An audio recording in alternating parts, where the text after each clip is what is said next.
Hey guys, what's happening? I've been meaning to do a video on home integration and home automation, which I wanted to do sometime since I've gotten into doing some of that for my own home. I've been tinkering around with it for a couple of years, but gotten more seriously into it over the past few months. And it's a really cool and exciting world with lots and lots of developments happening all the time, really on a day-over-day basis. And I wanted to share with you guys, some of my own experiences, as well as, show you guys a little bit of the project that I've been working on at my house, and its current state and some of its features and functionalities. So let's get right into it. Um, so most of what I'm going to be talking to you about today is about an open source solution called Home Assistant, which is really what I use as a backbone of my project at my home. It's a really cool solution that has lots of community-led developers and active participants all the time to really develop a really cool concept where you can essentially set up a server in your own home using something like a Raspberry Pi. That's what I'm using, a Raspberry Pi 4 to run my server in my house. And be able to network and connect right all of your devices as well as integrate lots of other cool things into the ecosystem and integrate them all under one umbrella and do some really cool automation. So I really encourage you guys to check it out. It's home-assistant.io if you're thinking about doing some home automation projects on your own. It really kind of takes it up from changing a light bulb or changing a switch to giving you the proper level of control and configuration needed to do right seamless and fluid home automation. So um, let's take a look at what I have set up in my house. So this is a sort of a quick dashboard that shows you some of the automations that I have. And I'll want to go through a few of these dashboards to show you guys what I've set up here. But before I jump into it, let me give you a little bit of tour of the Home Assistant platform, really the server that I have running and some of its components, right? So the first thing I want to show you guys is really this integrations page. So this is really the heart of all of the integrations that are happening into the Home Assistant. So you'll see lots of different things. The way you want to think about each of these cards is, a service owner or provider. So for example, I have my Smartthings integrated, and there are, let's say 28 devices that I've connected in my Smartthings at the moment.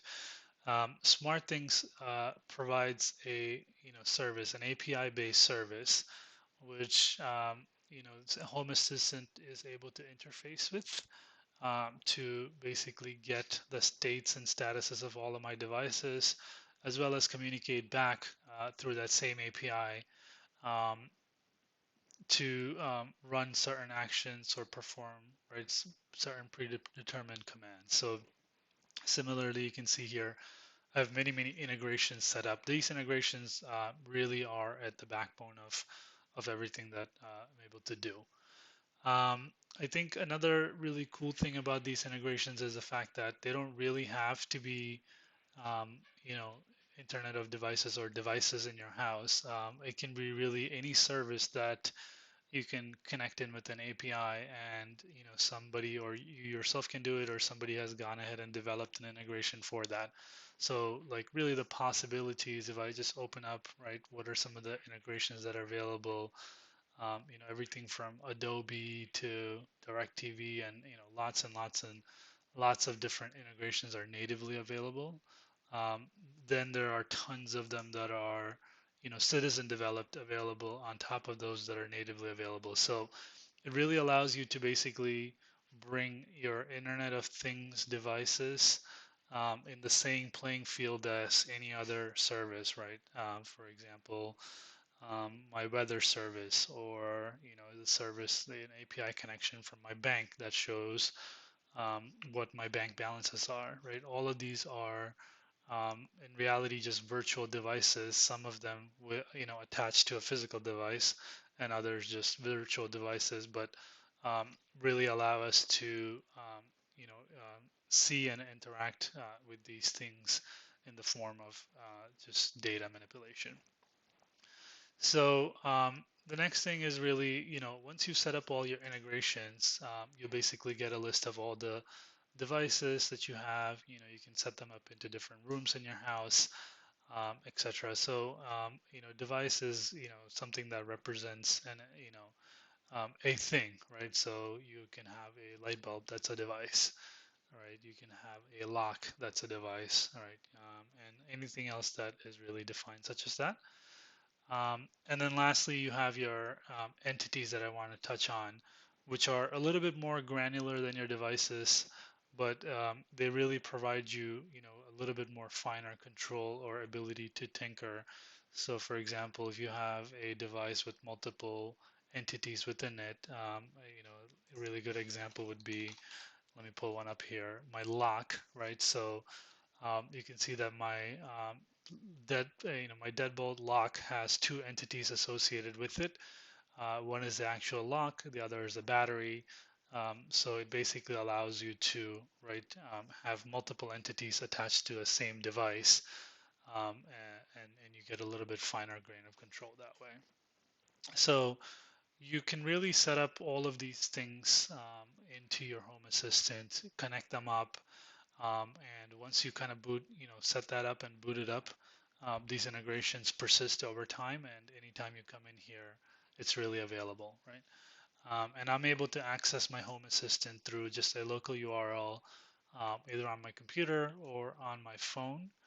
Um, but they also do have a cloud option, which I am subscribed to. It costs about a couple bucks a month, but it really allows you to expose, right, your console, your Home Assistant console remotely, but without exposing it to the internet, right? So you don't have to worry about people trying to hack into your system and things of that nature. Through a very, very secure channel, they expose this, using a very webhook kind of technology there. So interesting to check out um, if you're going to go with something like this. I think something else we'll touch on later is the automations, which is really the fun of all of this, right? Once you get everything integrated. Although I have a few automations set up right now, but I've just gotten to the point where I've set up a lot of my base devices in my Home Assistant, and that's really much more about integration, right? So being able to bring all of your devices and interested things into one playground, so to speak, to work with. So now they're all sort of integrated in that same place. Then you can actually use automations, right, to say, how do you take the data from one and use that to control something else, right, or trigger something else. So that's really where it gets a little bit more interesting. I'll show you some examples of automations that I've done, and over the next coming months, I'll be doing many, many, many more automations to make things more efficient. But again, the first step is really getting the integrations and setting all of that up right. So let's talk a little bit about integrations, right? So the first thing in terms of integration is once you have integrated, it even makes it possible for you to, right, have everything visible under one umbrella for your whole ecosystem. So in my case, I have, went out and purchased lots of smart devices from different manufacturers, right? So I might have gotten something from TP-Link, something from Sylvania, something from Google, so on and so forth. Lots and lots of new and interesting products are always coming up and out. So I don't want to be really tied with one particular manufacturer for my entire house, because there's a wide variety of products out there for really any application that you're looking to do. And I want to be able to do my research and pick what I think is the best. But in doing so, I always keep a couple of requirements in mind, such as being able to integrate with a service such as this. so that then I can basically go ahead and install all of that and just take away the differences, bring it all into the same place, and work with them there. Once you have that, what you're seeing here is really a quick dashboard that you can set up, right? That's basically reading your sensor data from all of these devices to say, to basically show you the state of your house. So this is something that you can get really easily. I've just actually ordered a couple of, Amazon Fire tablets that I'm going to be hanging around my house with these dashboards on them. That'll be pretty cool. So let's take a look at some of the integrations that I have here, and just talk you through that, right? So first of all, the panel you're seeing is really from my cell phone. I have a Pixel 3a. Since this is I'm running a app, there's the same Home Assistant app on my phone. It's able to just pull some data from it, right? It knows that I am at home. It knows what Wi-Fi connection that I'm connected to, and it also is showing me the battery percentage of my phone. So if I want to charge it, I can see it here really quickly. But that first icon is really important when it comes to automations. This is something that I'm going to be exploring a lot more, to say, right, your phone is almost always connected to your Wi-Fi or through other markers, a really good indication of when you're home. And if you can accurately tag your home and not home status, you can actually start to power on or power off lots of your devices and start bringing some automation and efficiency into your house. So this is already starting to pull in some of that conditional data that I will need to make this happen. These are a couple of weather widgets, right? So they're not devices, but these are just API integrations with weather services that pull in some weather data. But again, to Home Assistant, right, whether it's coming from a service or from a device, it really doesn't care. It just, displays that information as such. What you see in the bottom here, where the two panels really represent my solar system in the house.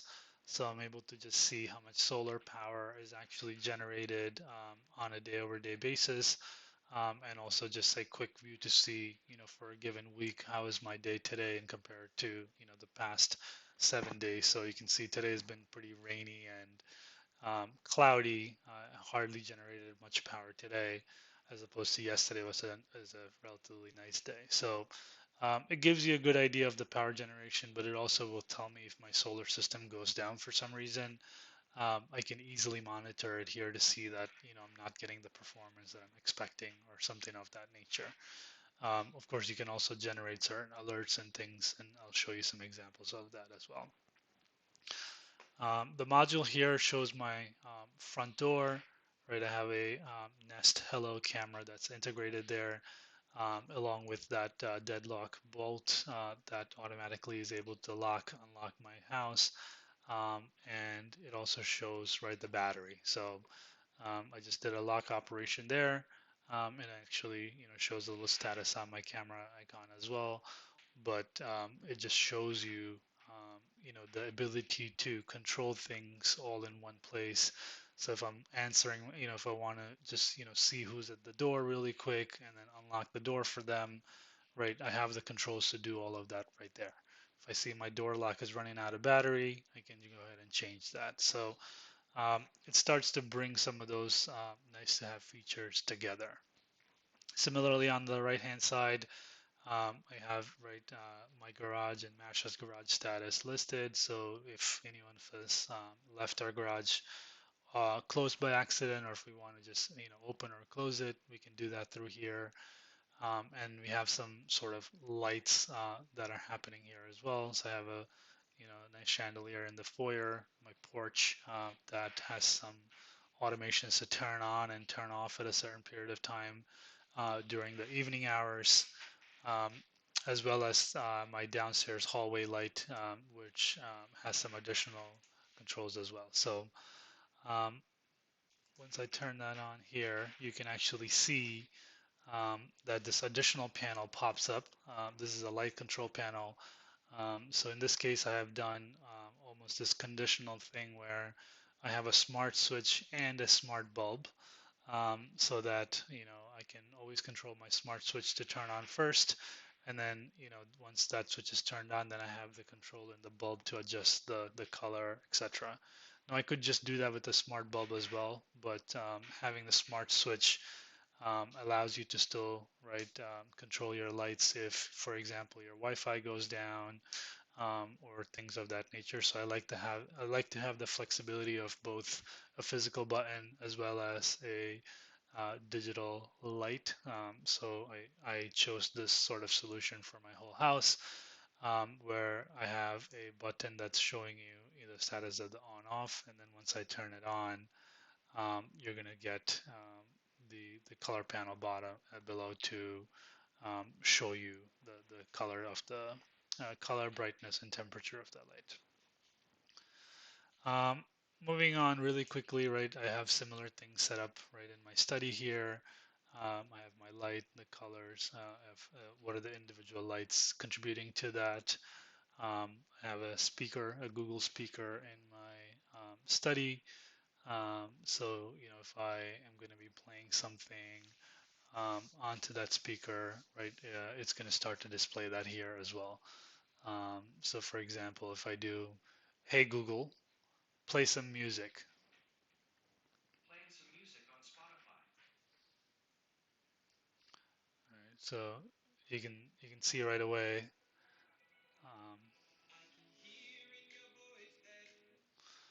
Um, you can see that immediately as I'm playing my music, right, it's pulling up information about what is playing, and showing you what that is over here. Um, this is a really nice feature to integrate this with here, because you can use this as a media player. You can actually pass on messages and do certain cool things like that as well. In the bottom, I have my printer, right? Again, really quick integration to show me the ink levels of, this is a device in my study, so I put it here under this dashboard. But again, easy reminder to order some toner if I need to, based on some of these signals coming from the printer. In my dining room, I have again, right, some more lights, as well as my thermostat. Uh, the controls for that thermostat, right? If I want heating mode, cooling mode, turn it off. And I'm also seeing a graph of a temperature history. So what the current temperature is right now, and was it up or down over the past 24 hours, so I can see, just get an idea of usage throughout the day, especially because this is a smart thermostat and it regulates itself up or down. I'd like to just see, where my temperature is throughout the day. So this sort of view gives me a quick glance of that. Again, in the kitchen, I have a bunch of appliances. It shows me my refrigerator. It shows me my kitchen display. This seems like is a little bit misconfigured here. It should say um, some additional lights for the porch. No, sorry, for the deck. Looks like I placed my porch lights here, but this should have been for the deck. And I have a few additional lights, right? A dimmer switch here and a couple other lights with some individual lights shown here, as well as the color. So that's again nice to see in one clear view for the kitchen. Um, and then lastly, I have here, right, my living room. I have my Chromecast set up, my living room light. I have a light strip by the DJ table that I like to control through the server. I have that here. And then when my TV is on and connected to the network, it will also show up here. It will show me what's playing and some information around that. When it's turned off, it's not actually connected. And something that I'm in the process of just troubleshooting to see if I can get it to stay on even while the TV is off. But it's a really cool integration if you have a smart TV that can have, let's say, connectivity with an app. I have a LG Web OS TV, and it integrates pretty beautifully with this stuff. And then again, right, I have some additional stuff for the upstairs, in the master bedroom, some additional lights, etc. So you kind of get an idea of how, the different devices that I've integrated and how all of this works. You can also do some, really cool stuff with this kind of information. I wanted to show you guys this really cool dashboard I've been designing. So in this case, I went to a application, third-party application, Room Sketcher, and then I decided to just 3D map out, right, my house um, in this layout. And then, again, you can do, right, pretty much there's no limitations in what you can do here. So, you can really just set to control all of your lights. Right, so for example, you can see that, the study lights are on.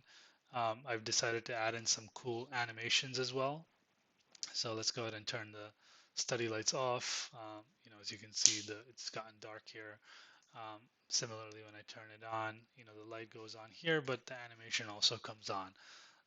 Similarly for all of my house, I've got my house mapped out in a 3D setting, and then been able to just bring up right in an animated way where the lights are. And this is going to be the primary view that I'm going to be putting on my tablet around my house. So very quickly, right, and I'm going to be adding some buttons up here and to the side to do some easy cool things. But you can very quickly see where lights are on and where lights are off, and where you want to maybe interact with that. So I think it's a really neat idea for a dashboard. You can get even more crazier than this, but I think this is something that I decided to do just to add a little bit more fun to the project and be able to get some animation going as well. So that's really it, guys, for the dashboard views and all the devices and what I've really done here.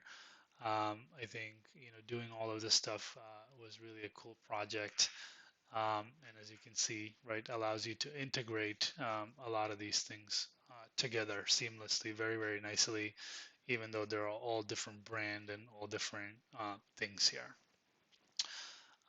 The one last thing I do want to share really quickly before I sign off for today is really what are some of the automations that you can do, right? So again, integrating is part one, and then automation is really where you start to get some of the value out of these devices being in an integrated environment. So when you really look at, I have a few automations here.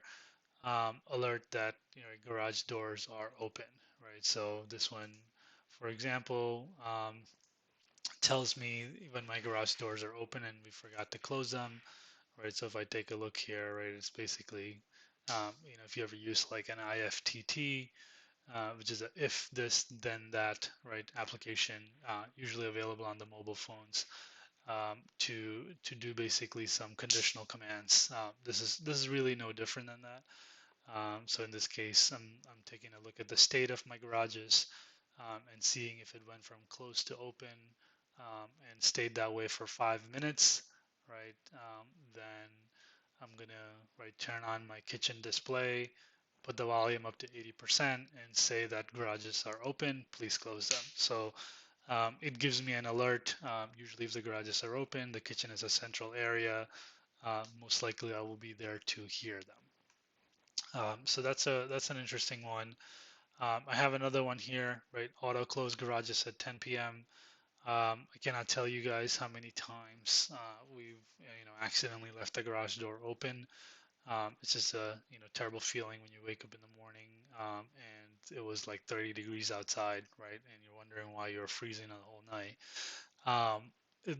Just this just avoids that whole situation. So I just set up a little trigger to say, right, look at the particular time and close my garage. You can also do other neat things like, right, check if I'm home or MASH is home, and if we're home and it's a certain time, then go ahead and close the garage. I just set it up based on a time trigger, and I'm going to tweak it if I find that I need to add additional conditions there. You can also do things like, light or control. So when I have a kitchen light without a smart switch, I can, synchronize a specific bulb with another switch. So even though I never turn the switch for that one on or off because it's just in a weird place in my house, when I turn another kitchen light, um, that light will always turn on, right? It's just a neat little way to right sync orphan devices that you may have in your house. As long as you're getting signal from one switch, you can you know turn on or off whatever lights you want. So it's just a little bit of a chaining here that I've set up there. Another one, right, locking the front door. Every few minutes, it will check if my front door is open. If it is, just go ahead and auto lock it. Um, there's certainly been times that I've left my front door open accidentally. So it just avoids me having to worry about that. Even if I left the house or did I close the front door, I know that my system's going to automatically lock that for me at any time. And the last one here is the end of day summary. So this is something that a little bit of concept that I've been working on to pull different statuses from different devices. I can show you guys a little bit of example here on my Google. Hopefully it's not going to be too loud. Hi there. This is your home. Front door is currently locked. Voodoo's garage door is closed. Mash's garage door is closed. You generated 16,309.0 watt hours of power today. Have a great night. Right, so you can just see that, right? This is again, right? I just wrote up a little script to, pull out some of the data from these devices and put it in a single package, and then trigger it at a specific time, right? Just about the time that I'll be going to sleep. So I get kind of a playback of the different things that have happened in my house for that particular day, and that can really be limitless in terms of whatever service you might want to come in and integrate, etc. So there you guys have it, guys. It's a very quick view of some of the automations and integrations that I've done in my home with Home Assistant, which is a really cool open source project. I'll be doing lots more with these cool tools to automate even more in my house. I have a lot of ideas on how I can, take this even to the next level. So I'll probably come back with an update video in some time once I've gotten around to doing some of that. But hope this was helpful. And if you guys have any questions, right, please leave them below in the comments. I'll try to get to them, as quickly as I can and respond and address any questions or concerns. All right, cool. Cheers, guys.